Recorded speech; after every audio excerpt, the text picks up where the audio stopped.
This week on Dance of Joy, we talk about marshmallows, spit takes, and dating in the 90s. All that and more as we watch Season 7, Episode 22 of our favorite 80s hit sitcom, Perfect Strangers.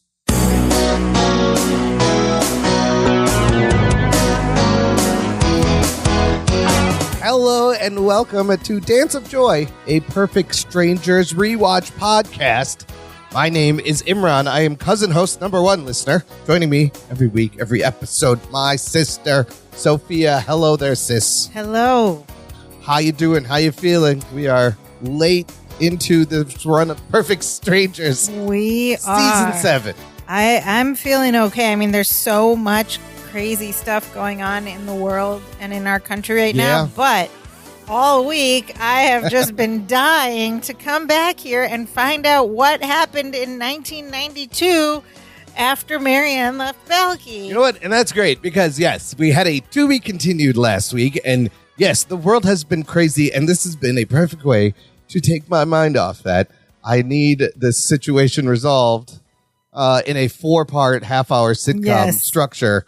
And that's what we're getting. Perfect Strangers Season 7, Episode 22 of 24 for the season, listener. This one titled Chicago Suite. Chicago Suite. Now, you may ask yourself why. It's not like sour, but not sweet. Yeah, and not sweet as in sour, but sweet as in room in a hotel. S-U-I-T-E. Chicago Suite. Apparently, I found out the title inspired by a play by the great Neil Simon. He's written so many great things called California Suite. Okay. In this play consists of a series of vignettes all around one bedroom suite at the Beverly Hills Hotel, at a Beverly Hills hotel. One of those vignettes featured a married man waking up to find an unconscious woman in his bed.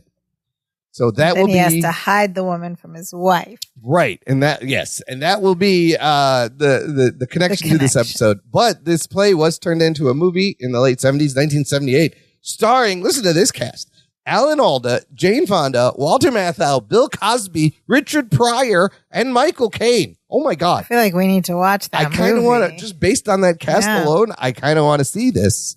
And I'd never heard of this movie, but directed by Herbert Ross. But Neil Simon, you love the Neil Simon. He's great. He writes amazing things. Okay, so we heard about Neil Simon's play. Let's see how closely this episode matches any of that. If you were to open the TV guide back in 1992, you would have read about this episode. While Jennifer is away, Larry drags Balky to a singles bar and they bring home 2 women. One whom Balky has eyes for, and another who passes out on Larry's bed. Oh. Dun, dun, dun. Sounds fantastic and great setup for hilarity. And maybe many, many questions. Probably lots of unanswered questions. Probably is what happens. Our cast, of course, featuring Bronson Pinchot as Balky, Mark Lindbaker as Larry, Melanie Wilson as Jennifer. And a guest cast of women we will get to in a second. Yes. The episode aired April 11, 1992. Oh, it's better times than July 21st, 2024. Yes. But in July 21st, 2024, you can visit 1992. Where? On Amazon Prime Video. All 8 seasons of Perfect Strangers available. It's basically time travel. It is. It's a little time capsule. And it's always fun to explain things. And remember when? Remember when Wasn't it great this when episode started and it was Act 1 and we were at the house, the big house that they live in for the past 6 months, apparently. We open to Balky and Larry, and Balky's been moping around the house ever since Marianne moved out. Last episode, but I think they said somewhere it's been 2 weeks. Yeah, he's going to say it's been 2 weeks. It's been 2 weeks. Yeah. So last episode, but 2 weeks have passed. Balky is in a robe. He's got like stubble. His hair is disheveled. He's meant to look like he's been moping. Kind of in a catatonic state. In a bathrobe. And Larry's trying to get him to snap out of it. He's like, come on. And Balky's just like, hello. And Larry's like, get up. We got to talk. And and Balky's like, no, I don't want to. I don't want to talk. And he starts to like shuffle away. And Larry like steps on the back of his long bathrobe and like catches him. And Balky tells him he doesn't want to talk because there's a Woody Woodpecker marathon that's going to be on. And he goes, I can use a good laugh. And then he does the Woody Woodpecker laugh, but he's sad. So it's like sad. And then he ends up sobbing. Yeah. It's kind of funny. And then Larry gets off his robe and Balky just collapses onto the sofa. And this is when Larry says, for the past 2 weeks, you've been doing nothing but moping and watching TV. And Balky's like, what? Do you think I'm turning into a couch tomato? Couch potato. Potato, tomato, whatever. Either vegetable works. And Larry's Tomato's like, Balky, a fruit. What? Yeah, well, tomato is a fruit. Yeah. But you could be a couch tomato if you want. Yes. Larry's like, you can't keep sitting around the house depressed. And Balky goes, cousin, for your infomercial, I am not depressed. Infomercial. It's kind of funny. Tied it back to the whole TV gags. By the way, there's a television on the coffee table now. I love when sometimes there's no TV, but then when you need it, there's just. Do they put the TV away in the closet when they're not watching it? How does that work? Because it's not always there. Yeah. So, but Balky says a kind of a logical thing. He goes, cousin, I'm not depressed. He's like, I'm just sad, he says. And I've come to terms with that. And he goes, it's okay to be sad. There's nothing wrong with being sad now that... And then he breaks down. He goes, Marianne is gone. And everybody goes, aw. And Larry, Mr. Zero Empathy here is just like, Balky, you have to get on with your life. What? You're telling his best friend to just forget about him. You got to get on with your life. He says, you've got to get out there and meet new people. You're like, what? Do you actually care for this man at all? Do you know? You think he'd be like, let's talk about this and your feelings for Marianne. Yeah. You could still save this. Yes. He's like, no, you got to get on with your life. On. We got to meet new people. And he's like, I don't want to meet new people. I'm okay, Balky says. Which, of course, is like, how can you... He's ready to meet new people. Okay, so Larry wants him to get out and meet new people. Balky says he doesn't want to, and he's going to continue moping. And so Larry's next bright idea is and he goes over and from another table and he gets this silver serving tray or something. And then he takes it over to Balky and he holds up the back of it in his face to see his reflection, like a mirror. Right. But it's a silver tray. Yeah. And Larry, he goes, okay, look at this. And Balky looks up at the back of the tray and he goes, that's a very nice frame. Why is there a picture of a dead man in it? Meaning his own reflection. Larry says, no, that's your reflection. And then that's what flips Balky. And the next line is he pops up and he runs out. He's like, oh, we got to get out and meet people right now. So we're to believe that Balky is depressed. He's moping that Marianne's gone. What just happened? He's dealing with complicated feelings, probably regret and all this stuff.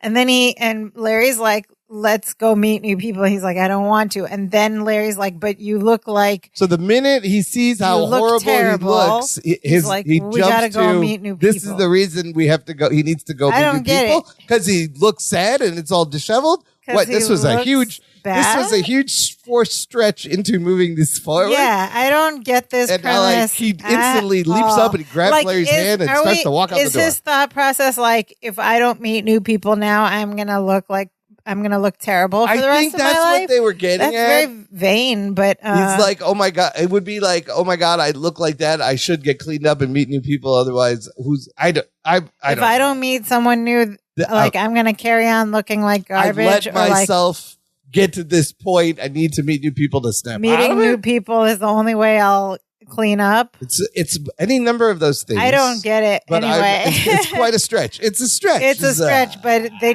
tried to speed us past it so that we just go on. So he's like, all right. So now he's on board. Now he's on board. He's like, we got to meet out new people. And meet people. And then Larry pulls him back. Of course, he goes, you got to get dressed. And then he sniffs him and he goes, maybe a bath. He probably smells.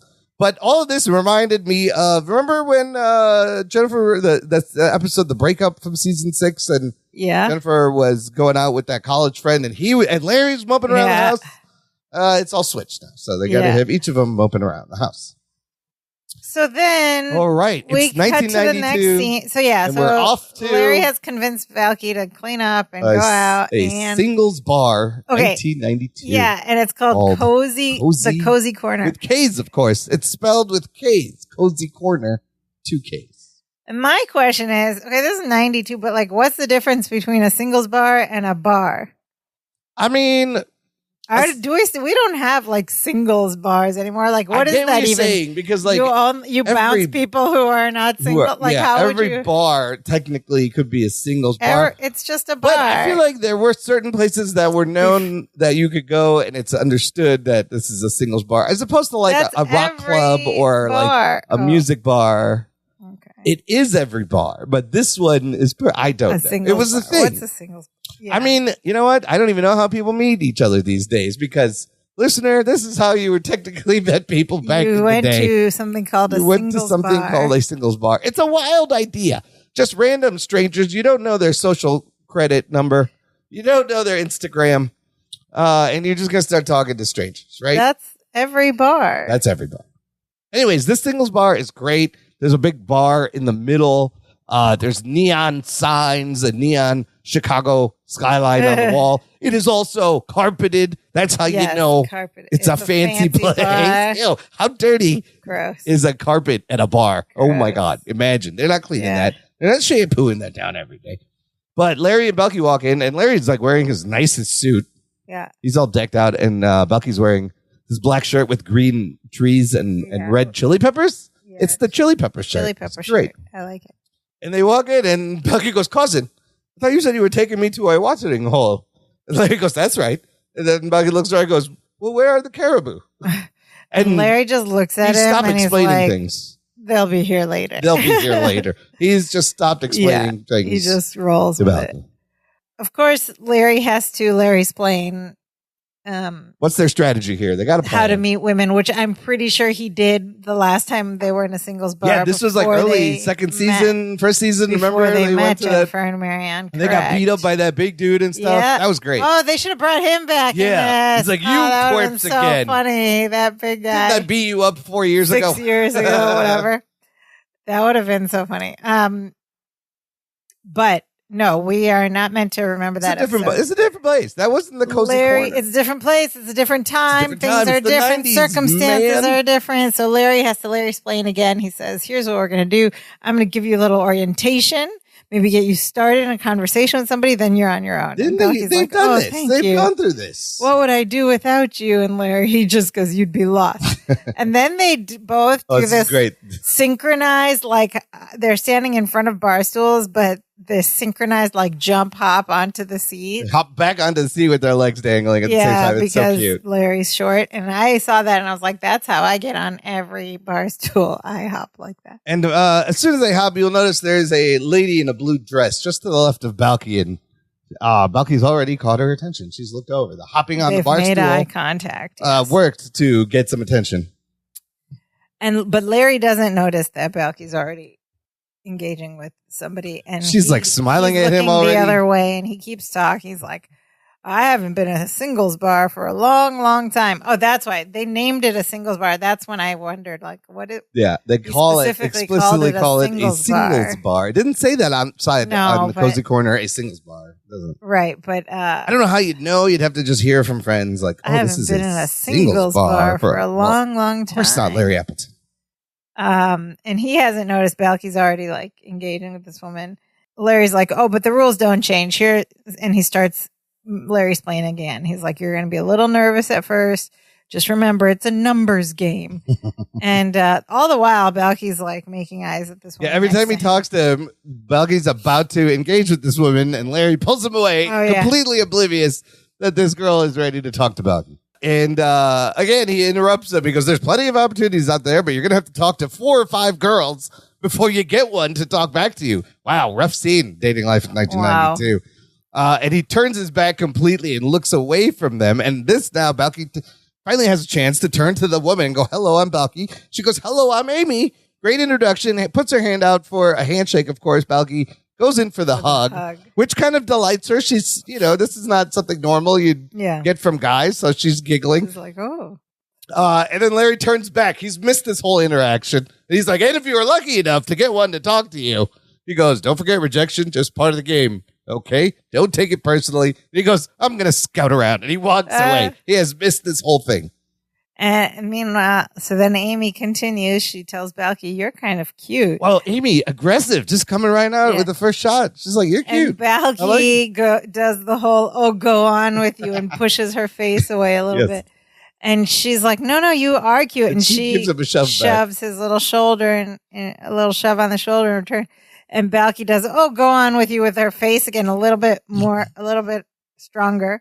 And she's like, no, really. And she pushes him a little. And then he goes, go on with you. And he shoves her so hard, she flips over and topples off the stool to in the other direction. So funny. And then she quickly gets back and fixes up her hair. And she goes, my fault. She liked it. She thought it was cute. She goes, my fault. I thought that was great.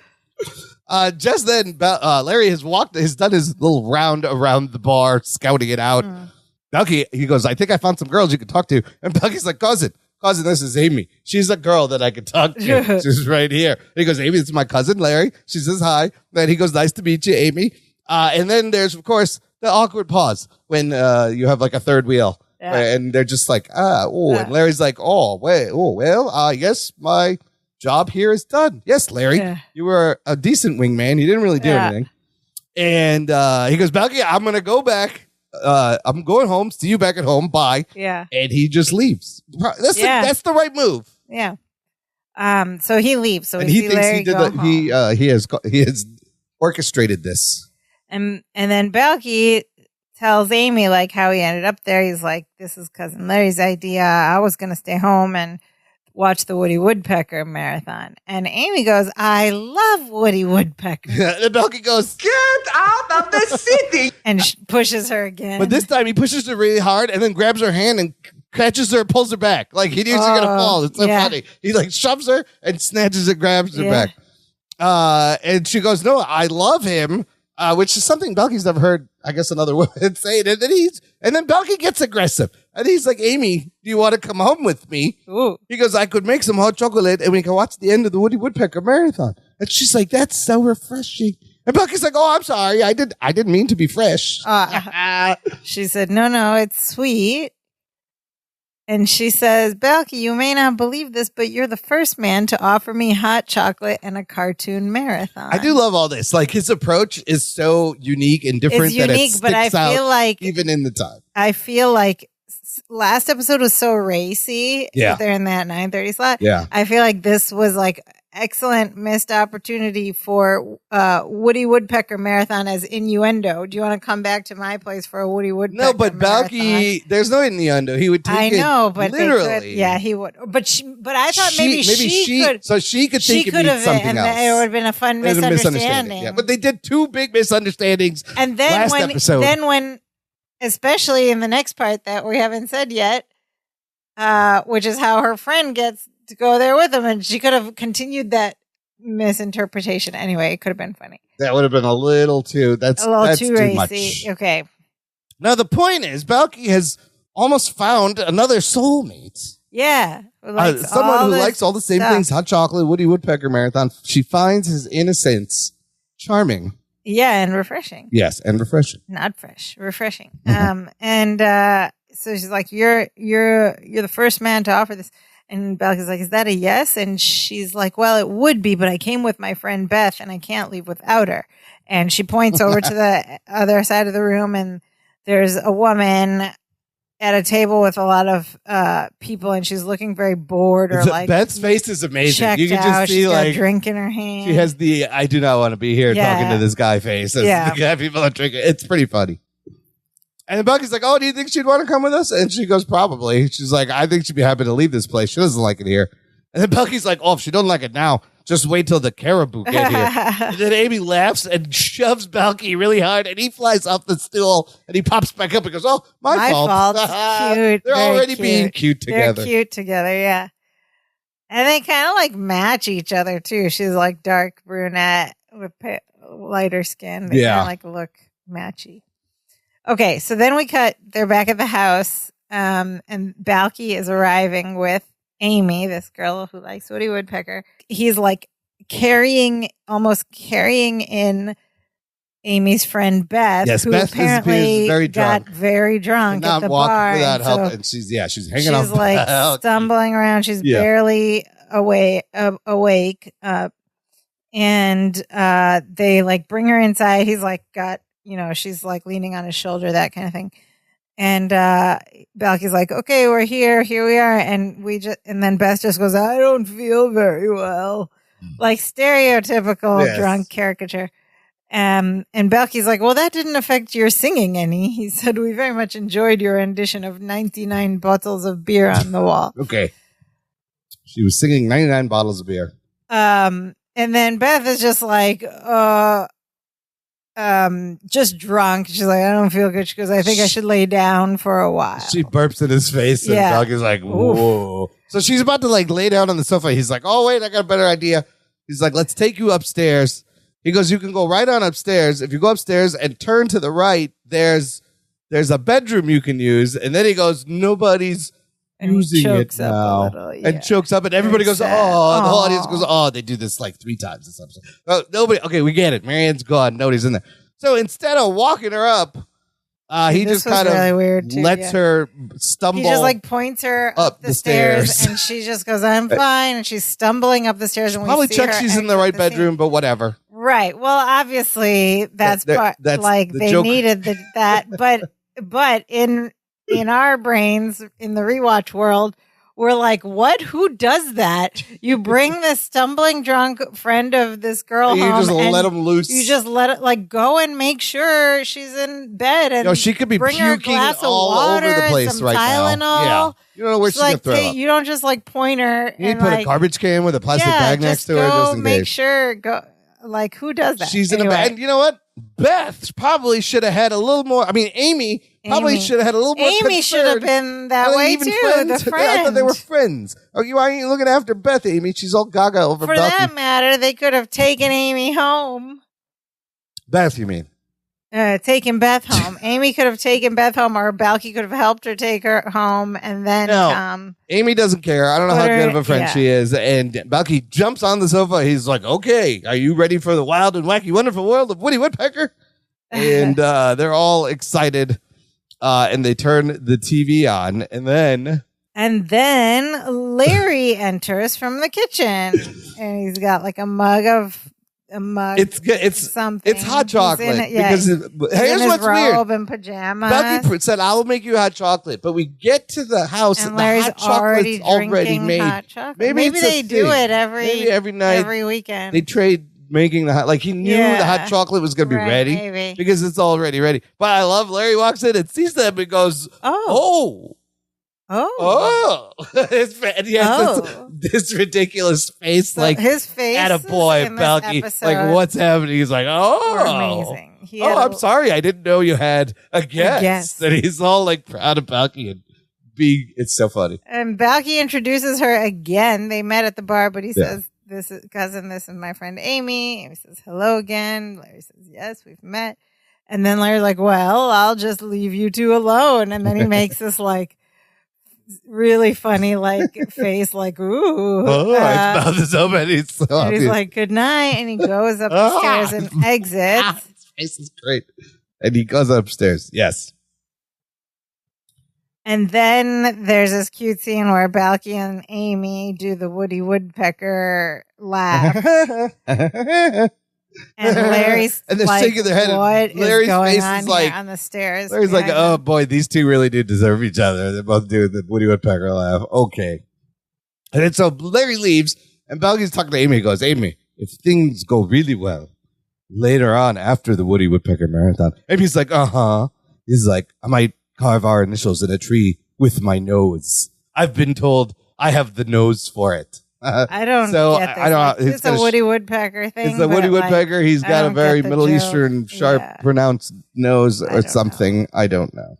But we don't get to hear anything more about this weak joke because Larry comes running back downstairs and he grabs Balky. He's like, "Balky, come with me." He's very concerned about something.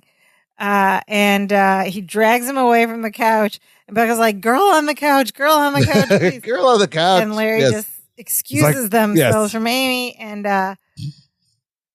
pushes Balky into the kitchen, and once they're in the kitchen, he's like, Balky, there's a woman in my bed. Dun, dun, dun. Dun, She dun, didn't find the right bedroom. Obviously, because they didn't take her up there. Now, there is and sort the of scene fades to black. not really conflict yet. Act 1. But there's a woman in Larry's bed. And there's no conflict yet. No conflict. Let's quickly mention these lovely Amy, who's maybe not the best friend, and drunk Beth. Amy, played by Julie Uribe. And she also, you would have seen her on Family Matters, Step by Step, The Drew Carey Show. And Beth, drunk Beth, she gets some great physical comedy coming up.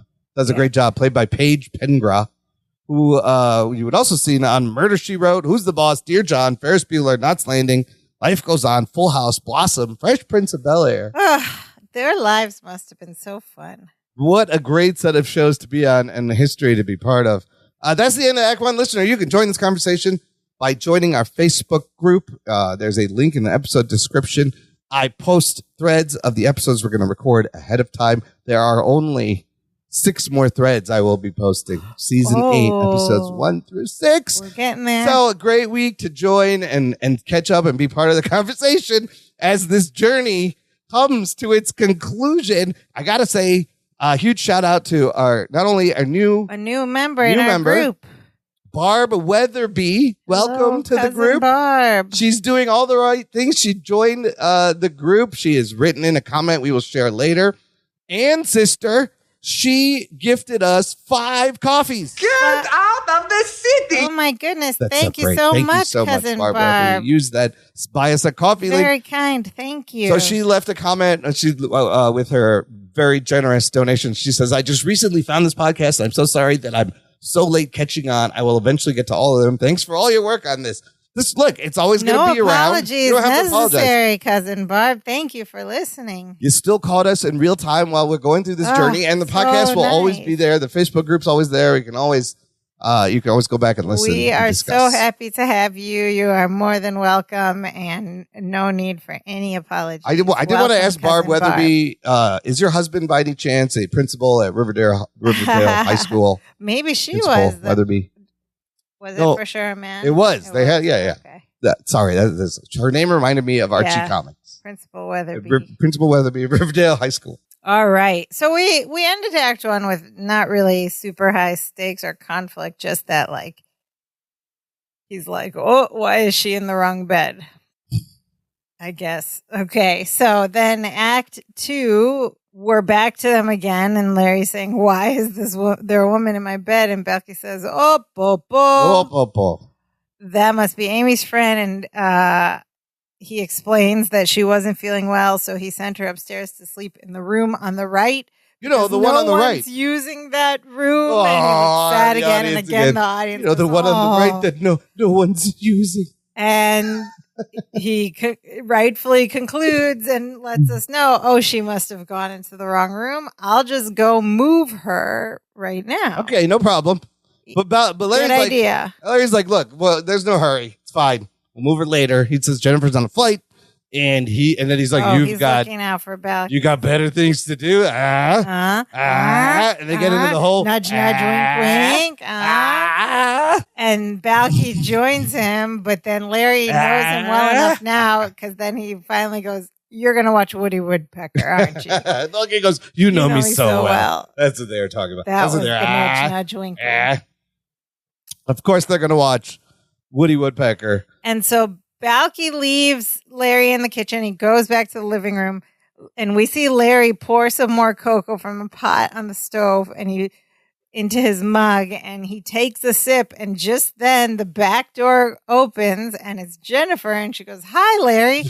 And then Marklyn Baker does the best spit take of all time. Amazing spit take, perfectly timed. All of it going flying everywhere. I was like, that is beautiful, a picture perfect. Take. That's how you do it. You should study that. Because what's the big surprise? Jennifer's home. This is where Act 1 should have ended. Because then we had the stakes. They could have. Yeah, why didn't they end it just after Jennifer walks in, spit take, blackout? Yeah. Then you're like, there's a woman in bed and Jennifer's home. It's a better midpoint than why is there a woman in my bed? 10 seconds later. It was.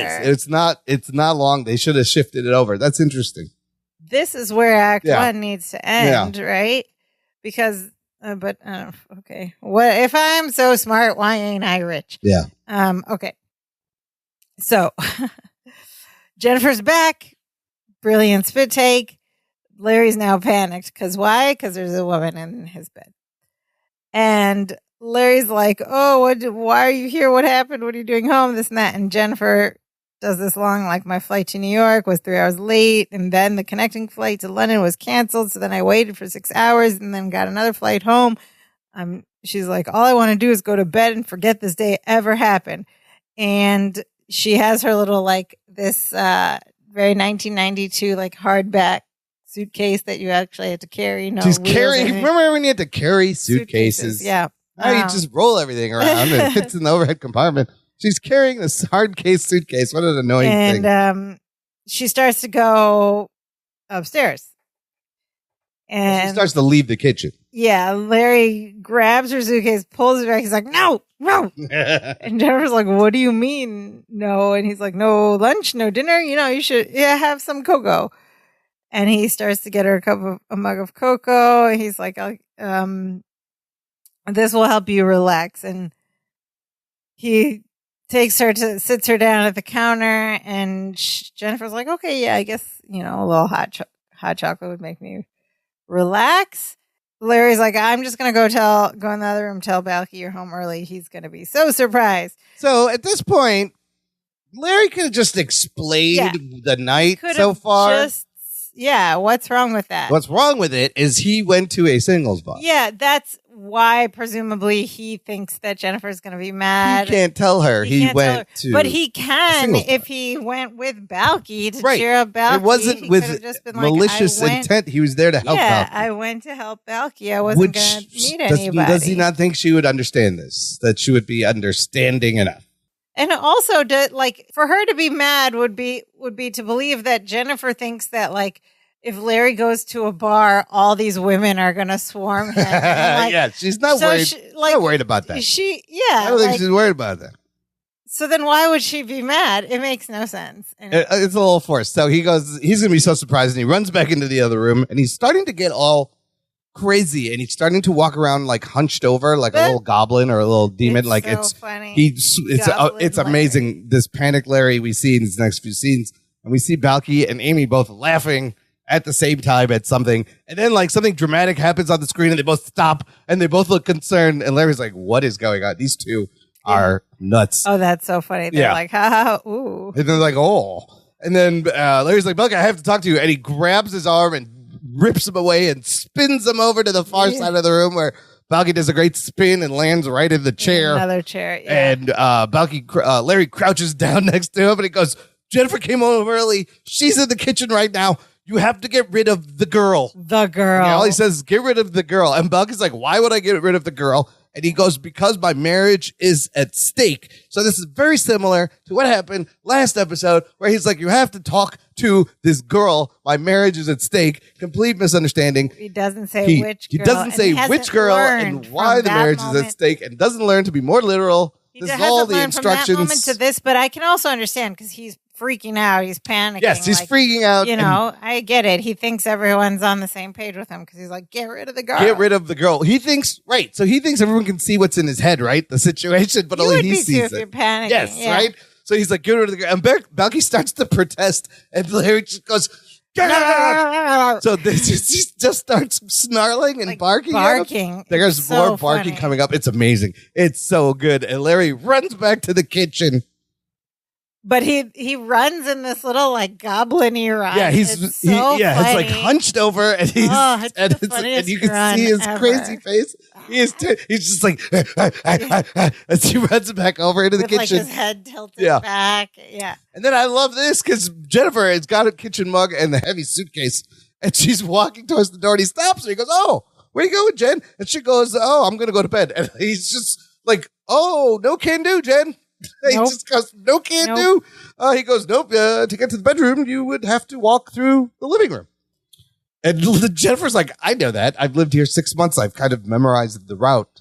And then Larry turns her away, and he's like, "No. Look, okay." So then he gets her by the counter. He finally explains sort of what's going on. Sort of. He goes, Balky met a girl. And Jennifer's like, oh, already? She goes, that was fast. I thought it would take you 3 days just to get him out of his pajamas. And Larry's like, look, he works fast. He's entertaining her in the living room right now. That's why we can't go in there. We can't interrupt them. They're watching a cartoon marathon. And then Balky's going to show her how to make shadow animals, which is kind of sad because that was like his and Marianne's thing, was the shadow. Right. Come on, then Balky. Jennifer goes, oh, where did he meet her? You can imagine Jennifer being like, what about Marianne? You know, she's yes. Good question. Good follow-up question, Jennifer. And Larry goes, in a singles bar, and then he panics because he's like, she's going to ask if I went with him, this and that. And he goes, at least that's what he told me. I wasn't there. I was, what would I be doing in a singles bar? I'm a married man. I'm like, Larry, you're doing too much here. And he grabs her and he goes, you're happily married. doing the most. Happiest, happily married. And then Balky walks into the kitchen and gives Larry the thumbs up. Jennifer doesn't see this. And Larry sees this. And Balky's just like, oh, hi. Hi. Jennifer's like, hi. And so Jennifer's like, so how's it going with your friend? And Balky goes, she is just unlike anyone I've ever met before. He's really into her. She's a Woody Woodpecker fan. He goes, there's a certain magic in the room, but she had to leave. And Jennifer's like, oh, I guess I can go to bed now. Great. She gives Larry a kiss on the lips. Said good night. Leaves, walks out of the kitchen. Larry's like, good night. And then she leaves the kitchen and Larry goes to Balky, like, why did Amy leave? And Balky's like, you told me to get rid of the girl. Yes, he and did. Larry's like, where's the girl in my bed? And Balky says, probably still in your bed. Larry's like, and then Larry's like, oh, no. He was not specific enough, of course. And so he runs, out. He panics again. Jennifer's going up the stairs. He is manhandling Jennifer. He grabs her with the suitcase, brings her back. He goes, no, wait. And he grabs her, brings her back down the stairs, and he grabs the hot chocolate. And he's like, oh, that hot chocolate smells good. He goes, would you mind making me a cup? He's just making up things. She's like, Larry, I'm tired. I just want to go to bed. And Balky's like, oh, cousin, I'll make you a cup of hot chocolate. Jennifer, run along. There's no need for you to do this. And Balky's like, no. Larry's like, no. He has to run up again and grab her and bring her back downstairs. And then he starts to manipulate. Yes, he starts to put a guilt trip a little bit. He's like, no. He's like, is it so much to ask that my wife make me a cup of hot chocolate? And Balky's like, well, it is a little unreasonable, cousin. And then Larry starts barking and he goes, go upstairs. He goes, I'm not talking to you. I'm not talking to you. But he barks it. And he's pointing and it goes, go upstairs. Go upstairs. Go upstairs. Balky leaves and goes up the stairs. And Larry turns to Jennifer and goes, he forgot to clean his room. And Jennifer's like, Larry, it's late. Larry's being crazy. She's trying not to. She's like, what is he doing? I just want to go to bed. She goes, Larry, it's late. And Larry goes, oh, it's late. Oh, boy. Oh, it's late. Oh, it's late, is it? He goes, excuse me. Uh-oh. You know, I seem to remember a night last week when it was very late and you insisted that I go across town in a driving rainstorm. Oh, boy. What is a driving rainstorm? It's a heavy rainstorm. Because you had a craving for Mr. Wu's Kung Pao chicken. The way he says it, Mr. Wu's Kung Pao chicken. And did I say, Jennifer, it's late. Oh, my God, Larry. And Jennifer's looking so pissed off. He's really she just late. Goes, all right, fine, Larry. I'll make your hot chocolate. And she's walking out. He's like, thank you. He goes, oh, and don't forget the little marshmallows. It's just not hot chocolate without the little marshmallows. What a high maintenance dude. Oh, my God. And he's just I would be so pissed. I would spit in the hot chocolate. I know. If you were Jennifer, it'd be like, I just want to go to bed. I'd be getting so mad. Also, the hot chocolate is made. Oh, no, because he poured her the last bit. They need to make some more. There's it. Yeah, so he's like, so he runs back over to the stairs as Balky is coming down the stairs. And Balky tells him, cousin, I was right. Beth is still in your bed. And then he goes, okay, we got to get her out of there. And he starts to run up the stairs. Larry, the suitcase is sitting on the first stair there. So funny.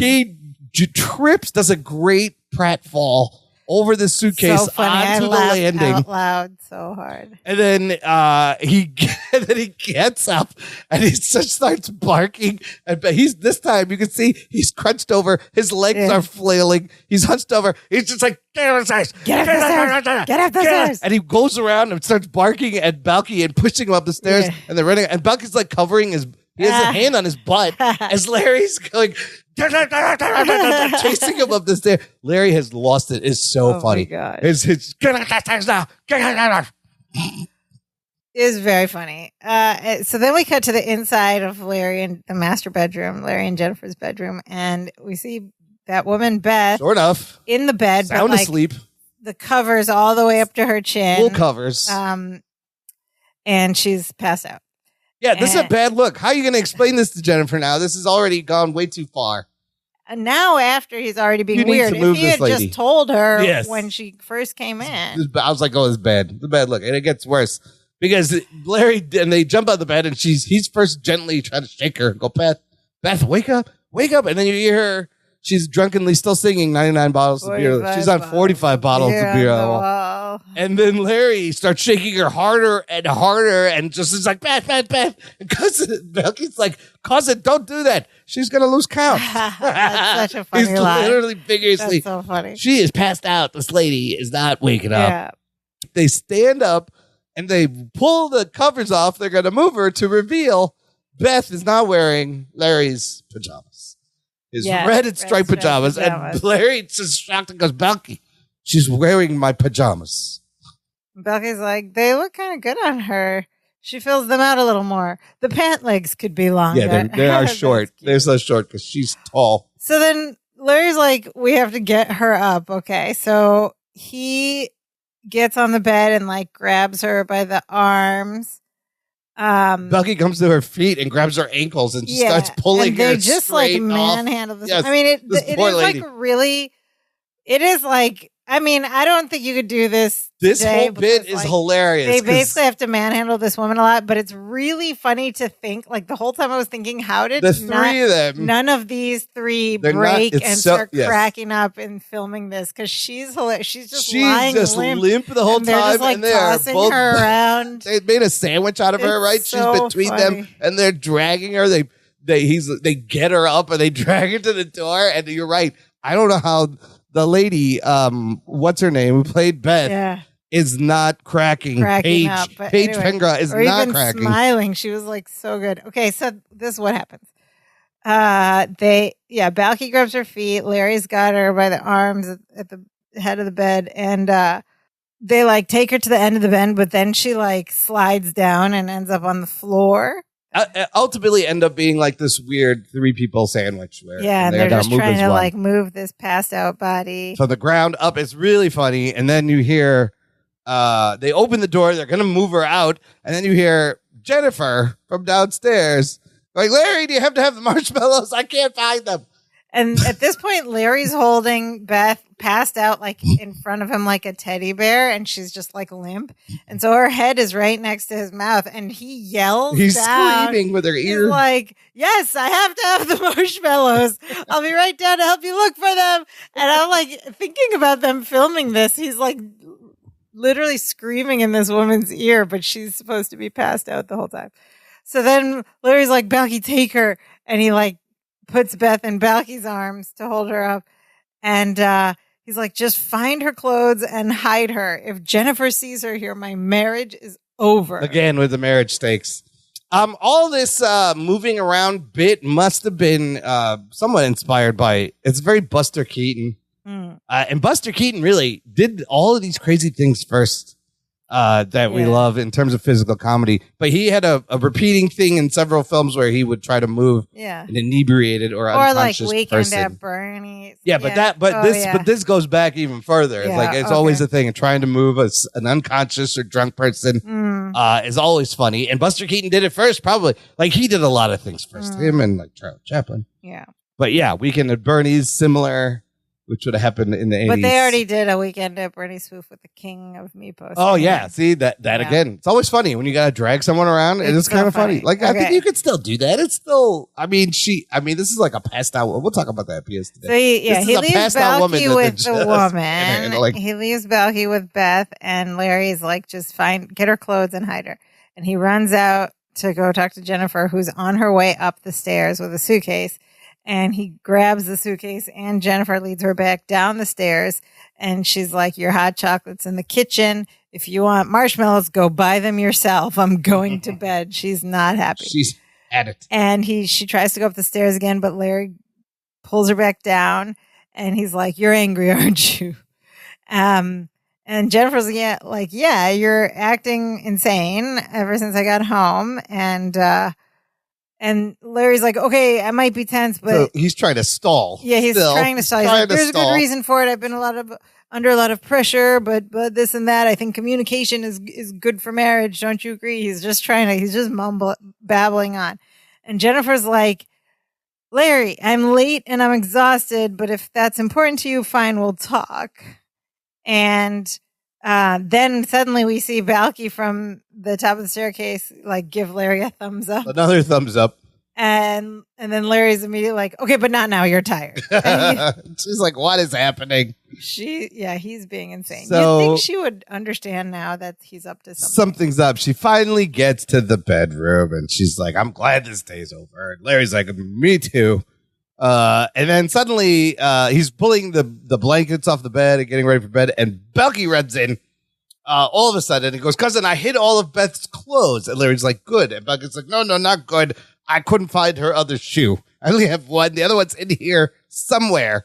Oof. And Larry's like, if Jennifer finds that shoe. Lord. He gives us oh my Lord.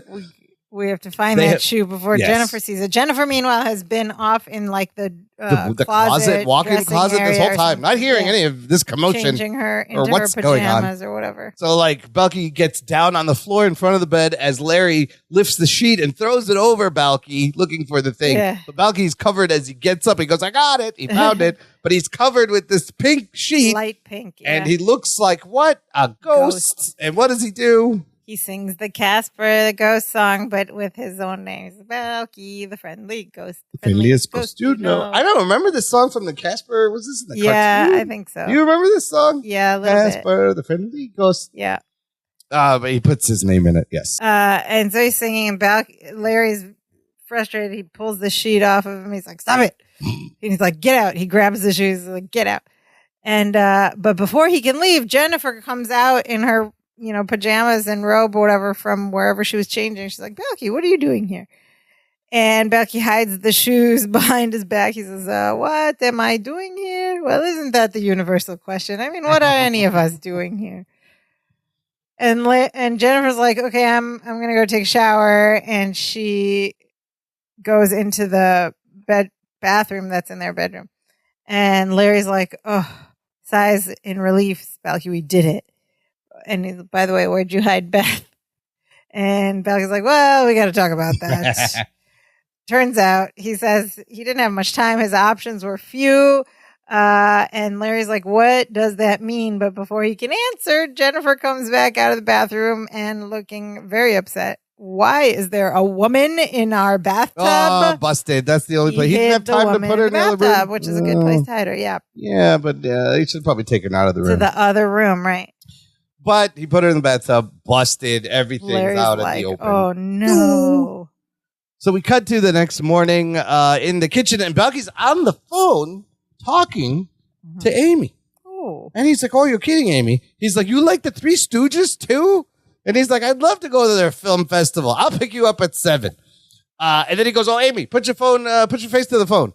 And then he goes, does it quick. He goes, nyuk, nyuk, nyuk, nyuk, as he does like the curly shuffle backwards.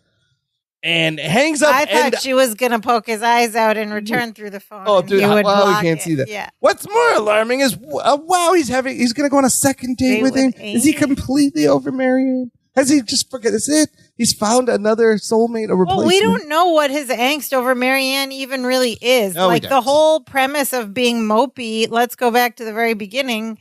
I didn't doesn't stand because he's the one. Marianne should be the one who's moping. Yeah, because he's the one who was like, didn't want to marry her. Kind of let her go. He could have stopped her. Did you understand what was happening? She left him, and he said, but like, we don't even know how he really feels because they didn't get into that. It's so like, what is he confusing, even moping about? But he's getting now he's really into Amy. He's in Amy. His second date with Amy. And so he ends the phone call. Larry enters. They greet each other. And Balky asks him if everything's okay between him and Jennifer. And Larry's looking and sounding very confident. It's a mask. He says, well, of course it is. I'm her husband. I explained things to her and she accepted it. He says that so confidently. I'm her husband. And Balky's like, wow, I wish I had that ability with women. And Larry's like, well, you don't. You don't. And then Larry has some ground rules which are kind of funny. Yeah, he says, since you're going to be dating again, we need to establish ground rules. Number 1, the next time you go out to meet women, I am not permitted to come. Okay, obviously, he's had a talking to from Jennifer. Okay? She found out. Good rule. Number 2, if you're going to bring home more than one woman at a time, call me first so that I and my pajamas can spend the night at a hotel. Okay, it's funny. Presumably also to save from the wrath of Jennifer. Yes. So he's like, I was nowhere near the house. I wasn't even there. And is he expecting Balky to just bring home like hordes of women? Yeah, why would he bring home? Just bring home 3, 4, 5 groups at a time? More than one woman. Interesting. Okay. But maybe it's another drunk friend scenario. Yes, anyway. Could happen. And he's like, oh, and number 3. And just then there's a knock at the door. So as he's saying number 3, he's also answering the door. And he says, if you break either rules, number 1 or number 2, there's no such thing as too many flowers. And he opens the door and there's a delivery man with this enormous, like peacock display of flower bouquet. It's huge. It is huge. It's obnoxiously huge. And so he takes it and he says, thank you. And, he's like, and then he takes those upstairs. But on his way out, he's like, I'm taking these right upstairs. He goes, oh, let me know when the man from the jewelry store gets here. He's just buying his love back. Presumably Jennifer was like really upset about who knows which aspect of all this. And he now has to buy her, shower her in flowers and jewelry. To get back into her good graces. Right. And then roll credits. Roll credits. Listener, check out our TeePublic shop. Visit danceofjoypod.com/shop.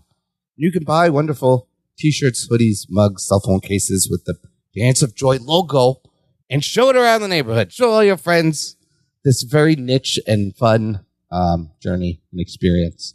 It's a great way to support this show. Okay, sister. Yeah. Part 2 of a 4-parter. Oh boy. There's kind of like 2 more of these ongoing storyline, which is interesting. Part of me thinks they didn't really think this out very well, and they're kind of making it up as they go. Yeah, I think the multiple premises of these situations in this episode. There's a lot of stretches of logic and unanswered things. That said, I did laugh out loud a lot. The physical comedy was fantastic. At Larry's barking and his manic and tripping and moving and then the scene where they're trying to get her and her limp body. No, that was some fantastic very funny physical comedy for all 3 of them. But overall, from the beginning, things don't make sense. You're like, why is Balky moping? What is his deal? Does he want to marry Marianne or does he not? And then why is he moping this and that? They just even 2 lines, 1 line of explainer would help with that. It's true. You could have fixed that easily. Just say one thing, I'm having conflict, whatever. Any insight. The reason why he wants to go out and meet people, how that happened, how did is that also change from looking at his reflection? That made no sense. So then why wouldn't Amy just I have this friend here and why didn't Amy move her when she? Okay, when he got rid of Amy. Wait. Go back even before that. They're at the bar, right? Yeah. And Balky's like, "Do you want to come watch Woody Woodpecker at my house?" First of all, I just hear innuendo there, but they're at the bar, and she's like, "Yes, but here's my problem. I came with a friend, and I can't just leave her here." But at that point, Beth we don't know that she's had too much to drink, so. But imagine the scene going on. They pay their bill and everything, and they're like, oh, she's really drunk. At that point, wouldn't you be like, why don't we take her home first? Okay, whatever. That's fine. You wanted to go watch Woody Woodpecker Night Slate. When he gets rid of Amy, do you think Amy would be like, oh, let me grab my friend? Friend. Well, she's passed out and drunk, so maybe she's Is she a friend, though? You gotta take her with you. Can she stay here? She just said, I can't leave her at the bar. You're gonna leave her here at some. You just met this dude. What are you doing? Left her. You know she's at a passed stranger's out. house. I would think Amy would be like, let me go check on my friend Betsy. She's okay. Let's see what's going on. But no, Amy presumably was like... Or even take her up in the first place and make sure she has water and whatever. And help her up. But Amy presumably was like, I'll see ya. Here's my number. Points along the way to the conflict could have prevented the conflict. Yes, but then when Jennifer came home, he could have just told her right away what happened instead of presuming she would be upset that he went to a singles bar, as if he's some like hot item that like she has to worry about in a singles bar. I don't think you gotta worry about that, Jennifer. But anyway, all this stuff doesn't make sense. But I guess it was somewhat entertaining to watch. The physical comedy. The barking was hilarious. The barking was the only good things. What did our listeners think, sister? Okay, first up we have listener cousin Pam Hitchcock, who writes, Larry remarked that Balky's been moping around ever since Marianne moved out 2 weeks ago. They agreed, but, this is a good point too. They agreed to remain friends. Yeah. Pick up the phone and call her. Yeah. Has he decided he's in love with her after all? Pick up the phone and call. She's not going to reject him. We're starting out on a shaky premise here. Why doesn't he? I thought they were going to be friends. Point. Why is he all sad? Yeah, because they're going to be friends. He can, anyway. Okay, more from Cousin Pam. Maybe I'm nitpicky, but Larry explained how to meet girls to Balky clear back in season 1. Yeah, we went through this already. Even took him to a singles bar, then probably the same singles bar. Mm-hmm. Another nitpick, why did Balky introduce Larry to Amy twice, once in the bar, once in the living room? Okay. That was weird when he introduced her. You just met her a few hours ago. He goes, yeah, we've met. Yeah, all those lines didn't add anything, but okay. Next, Balky tells a very drunk woman he knows next to nothing about to go upstairs and sleep it off, so to speak. He just points the way, doesn't escort her, and you clearly hear her fall. Yeah. Why did that situation occur in the first place? Wouldn't her friend take her home? Was a Woody Woodpecker marathon with a girl he'd just met more important to Balky than the welfare of another person? What happened to kind, caring, considerate Balky? All good questions. All very good questions. How and why did a drunk Beth find Larry's pajamas and put them on? That you could root around. Yeah, I buy that. They could have just been there somewhere. You think you're at home maybe, and you're like, oh, these are my pajamas. Oh, these are comfy. I'm going to slip these on. Next, Larry could have explained the situation to Jennifer right from the start. Sure. She's going to be mad either way. Yep. Every episode, she's going to be mad about something. Anyway, I'm not even going to talk about Balky and Larry manhandling that woman. I mean, as funny as it was, I don't think you can do that anymore. You can't do that anymore, show. But it was very funny. A drunk woman, like two a drunk woman too, passed out. That's crazy, but funny. Yeah. I'm not sure what the point of the episode was, and that flower arrangement looked like it belonged in a funeral home. This is somehow slightly better than the last episode, but still gets 10 Baba Stickies. Wow, 10. Wow, but I just would a little edge over last week. For the physical last comedy. Week was they're continuing this crazy premise that nobody understands. It's great. Okay, next up we have, exactly. For 4 episodes. They are going to milk this, stretch like, it out. What are we even doing? Add what is it out. Story really? About? Okay, let's see. Now we're halfway through. I'm invested. This better land well. Next up we have listener cousin Nicole Stoner, who writes, I'm not a fan of late season Perfect Strangers having repeated storylines such as another dream episode or another furniture moving episode. But the singles bar concept got me thinking about First Date from season 1, especially in Larry's behavior and character development. Larry approaching the singles bar concept years later now as a married man, to me, makes this episode feel like an older and wiser sequel of First Date. Okay. Oh. I doubt it was intentional, but it's an observation I noticed the more I prepared my notes for this podcast episode. She has notes too. Notes. Yeah, that's a good point. Also, why is it called a singles bar? Okay, she also writes, cousin Nicole writes, speaking of repeating elements, Mark is not just the king of facial expressions. He's always executed spit takes very well throughout the series. I mean, he did both things really good in this episode, the spit take and the faces. Further, speaking, running over. Yeah. Further, speaking of Marklyn Baker, Larry snarling at Balky multiple times throughout the episode always gives me a laugh. Yes. And finally, did anyone else catch the continuity nod where Balky gives Larry the thumbs up and it actually is the all clear gesture instead of the lead sheep has been neutered? Oh my God, that's what he thought it meant before. Yeah. That's right. The lead sheep has been neutered. Yeah. I forgot about that. Well, now, so Balky learned something and now is up to speed with the thumb. Okay. The lead sheep has been neutered. It's funny, that. I forgot about that. Yeah, that's a good funny catch. Next up, we have listener cousin Whitney Smith, who also agreed with all the other reminders of other episodes and adds to it. It reminded her of the episode from season 4 when Marianne suddenly moved to London and Balky was moping around the house thinking about Marianne and Larry told him to get a hobby and he joined the motorcycles. Oh, yeah. Yeah. And then Marianne just came back, right? Because she missed him. I forgot what happened. Something like that. But was that the episode where they hang him on the wall? I think so. With the vests in the biker bar? Yeah. Or was that a different episode? Because that was hilarious. That was motorcycle. What, the biker bar hanging on? Remember those Perfect Strangers episodes? Those were hilarious. Cousin Whitney also wonders if he missed Marianne so much and they were still friends, why couldn't he just pick up a phone and call it doesn't make her? sense. And also, Jennifer got that upset for finding Beth in the bathtub that Larry had to buy her gifts and show how sorry he was. Seriously, Jennifer, he didn't do anything wrong. She was lucky she didn't find her in their bed and Larry in there with her. Correct. No, you got to buy her love, Beth. She also brings up the good point. When Larry found Beth in his bed, they should have just moved her then. Balky offered to move her then, and he said, no, it's okay. You have more important things right now, and Jennifer's away for the weekend or whatever. And again, Cousin Whitney also wonders why couldn't Amy take Beth home first before going to watch? They dropped her off. Because it was the end of the marathon. They wanted to catch the end of the marathon. Are they drunk? Who's driving? You could take a taxi, but they were expensive. Put her in a taxi. Were they walking distance away? I don't know. Put her in a taxi? Yeah. Anyway. Next up, we have listener cousin Barb Weatherby. Yay, Barb Weatherby. Yay, Barb Weatherby. Welcome.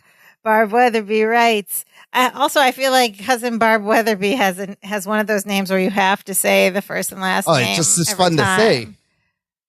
Is that right, Barb Weatherby? Let us know. Do people call you Barb Weatherby every time? And she almost has like a sitcom name. Barb, or I love it. Name from a comic strip. I love it. Yeah, it's a great name. I want to have that name where people feel compelled to say the full name every time. I don't think I do have one. Barb Weatherby. Barb Weatherby. Or you're like Rob Lowe's character from Parks and Rec, where he just goes, Ann Perkins. Ann Perkins. You're Barb literally Weatherby. The best name to say, Barb Weatherby. Barb Weatherby. Welcome, Barb Weatherby. Barb Weatherby writes, so this episode feels like, and let's face it, is filler on the way to 40-year-old spoiler alert, getting Marianne and Balky back together. Yeah.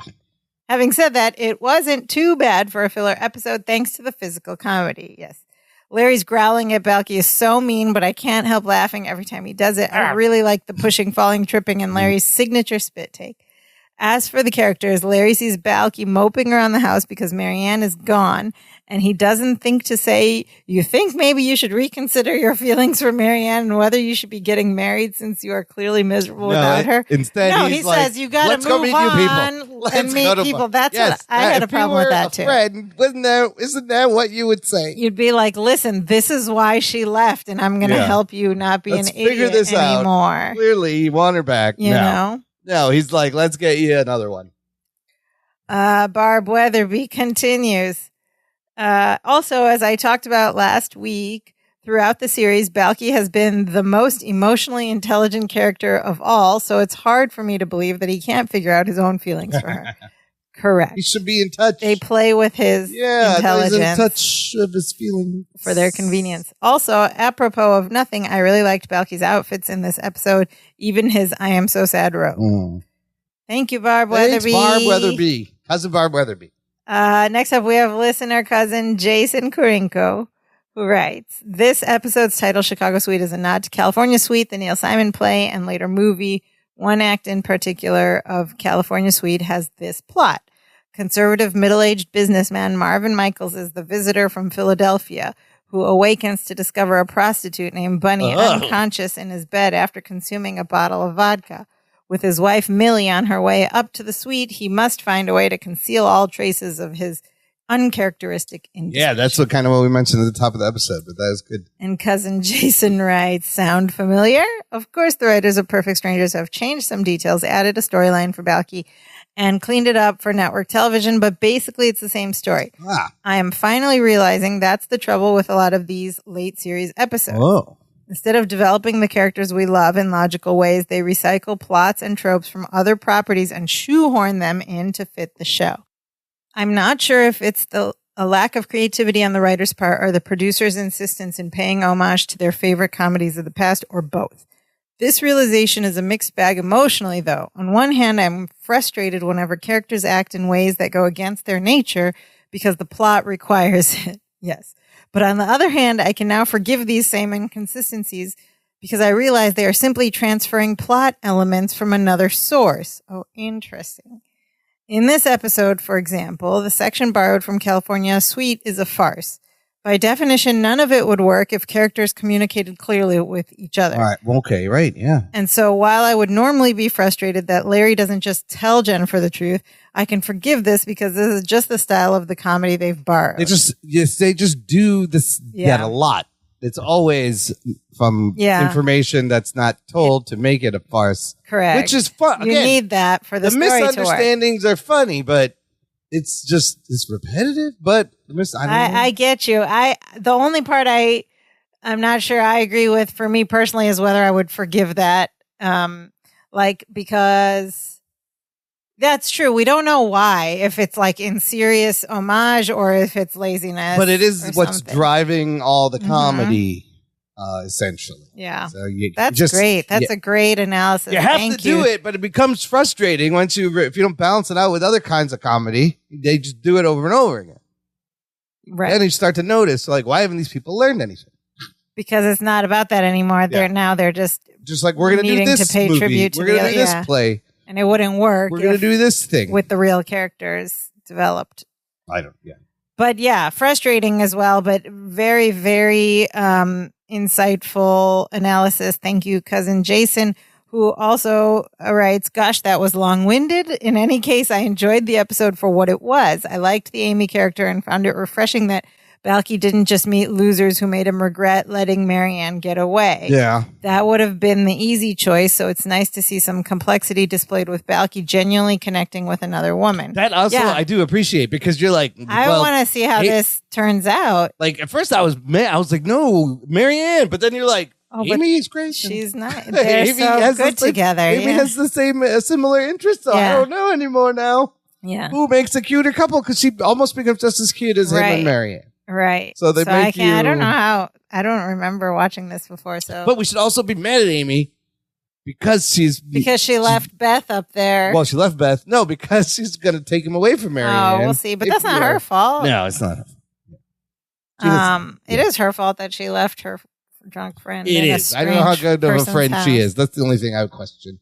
And finally, cousin Jason writes a question to the group: how do you cousins drink your hot chocolate? One big marshmallow, or the tiny marshmallows, or like me, none at all? None? That's a great question. No marshmallows? You know what I'm going to say? I prefer no marshmallows. I don't really need the marshmallows. I love the marshmallows. I just like a nice hot chocolate. I would do a mix, one big and some little ones together, so you have a variety of marshmallows. Oh, different size marshmallows are great. I think the other, because growing up, we didn't really eat marshmallows. We didn't eat marshmallows, it's true. Which is why I love them as an adult. They weren't halal, essentially, or kosher. They were. They made kosher. We did sometimes get kosher marshmallows from the not halal from the milk back pail. in the day, but it is now. Yeah, where they make it. So we've never had them, right? But I just appreciate a nice, rich hot chocolate, maybe some whipped cream. No, we've had them now, and I tell you what, everything is better with marshmallows. You think so? Yes. I'm gonna go whipped cream. Rocky Road ice cream. Whipped cream, chocolate syrup on top. S'mores. Well, s'mores are great. I'm talking about the hot chocolate. Doesn't necessarily, but it is. Oh, whipped cream on top is good too. Yeah. You can't. Yeah. You can't do whipped cream and marshmallows. Well, you could. You could, but it would be You could put the marshmallows on top of the whipped cream and then chocolate sauce. Now that's a loaded, and then you put like a wafer, one of those wafer sticks with chocolate a whole inside. Event. That's no longer a beverage. Some high-end gourmet hot chocolate. Ooh. But I do just appreciate we could actually go make some a good hot chocolate, like a good just creamy, right now. rich. Yeah. So, I don't know. I think marshmallows a little overrated. My sister likes them. I like them. Others in the group, go to the group and join it. You'll see the answers to this question, people. They're all over the place. So. Let us know. Very divisive. Don't be ridiculous was not said. Of course I have. Don't be ridiculous. And we just see Dimitri Sheep's photo on the mantle. Dimitri's probably at the office. Over the fireplace. He's being hard. drawn on. All right, we kind of already hinted at this, but we are now at Perfect Strangers Today, the segment of this podcast where we discuss the likelihood of believability if this episode were to be remade today, or what things need to change, would it hold up, et cetera, et cetera. I think like manhandling a passed out drunk woman would not be written into that part's any a problem show today, even with the best of the most innocent of intentions. But young kids going out to meet people is a whole different thing.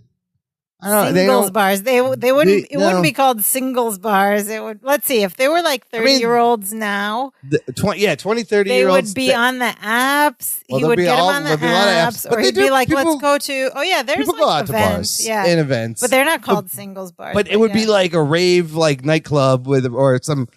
Or like a speed dating, or like a speed dating event, kickball league, or whatever, or a singles. There'd be like these singles Facebook groups that hold events, right? That's what happened, and they would go do one of those or something. But or you could do the app. So like the whole premise might have to. But people still go to bars. I don't know if they go. The premise holds up, just the execution. So I'd give it like a pretty mid. PS Today score, because like the.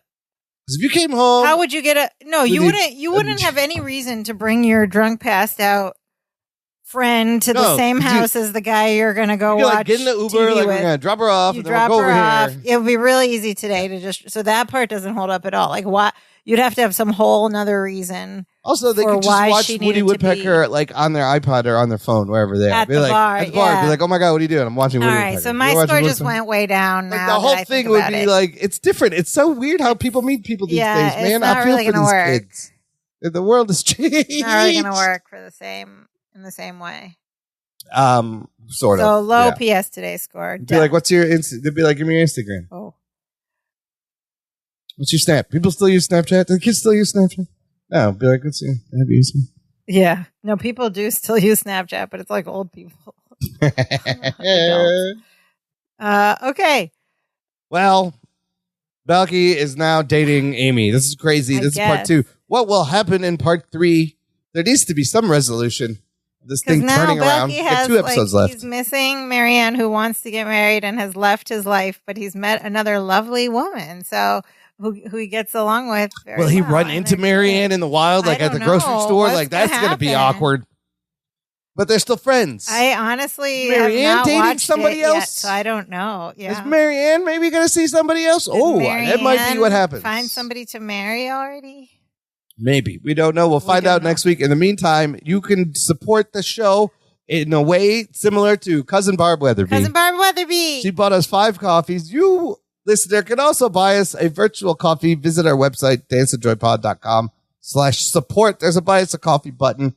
It's great. It helps the show keep going. All the proceeds go back into keeping the show up and running. It really does help us out. But if for no other reason, if you buy us a coffee, we will say your name multiple times on our show. Get a shout out, like Cousin Barb Weatherby. Cousin Barb Weatherby is great. We're going to just keep saying that she's found the show. Many thank yous to Cousin Barb Weatherby. She can go through this whole journey with us as we reach the end. Cousin Barb Weatherby. Buy us a coffee and you will be as cool as Cousin Barb Weatherby. Be like Barb. Be like Barb Weatherby. Yes.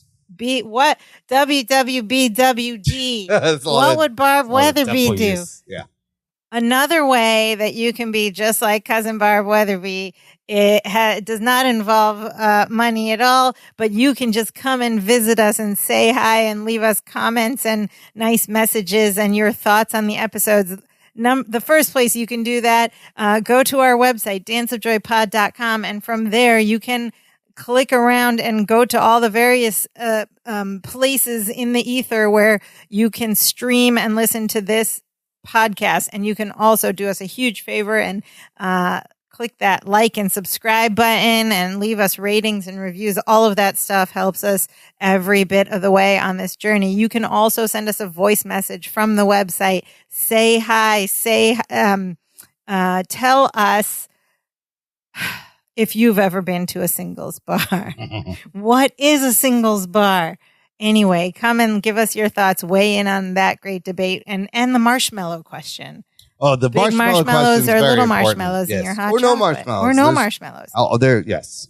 You can also send us all your thoughts in writing on through to our email address, danceofjoypod@gmail.com, or on any of our social media accounts. We're on Facebook, Twitter, and Instagram. We love to hear from you in any way you choose. But Imran, what is the most important thing our listeners should do? Well, if you go somewhere with your drunk friend, just make sure they're all right. Make sure maybe they want to come home with you. You brought them there. You got to be a little bit responsible. Look out for your drunk friends, listener. Don't leave your drunk friends in strangers' homes. Some random house and just take off. I know it used to be the way. What are you doing? What are you doing? No, the most important thing, share this show at the singles bar. Well, stream it on your phone. I think it's a great opening line. It'd be like, hi. Oh my God. And then if you get married, you have to let us know that we were part of your love story. With this podcast. Be like, hey, have you seen this thing, Perfect Strangers? Let me explain it to you. Dance of Joy Pod is very good for your love lives. And then in the bar, you teach them to Dance of Joy and you do it right Yes. there. And then it'll be a match made in heaven. Match made for life. A match made in 80s and 90s Chicago. Yes. Love it. The best kind of matches those are. That's all we have for you today. Now we are so happy. Now we are so happy we do the dance of joy. Hey, hey, hey, hey, hey, hey, hey, hey, hey.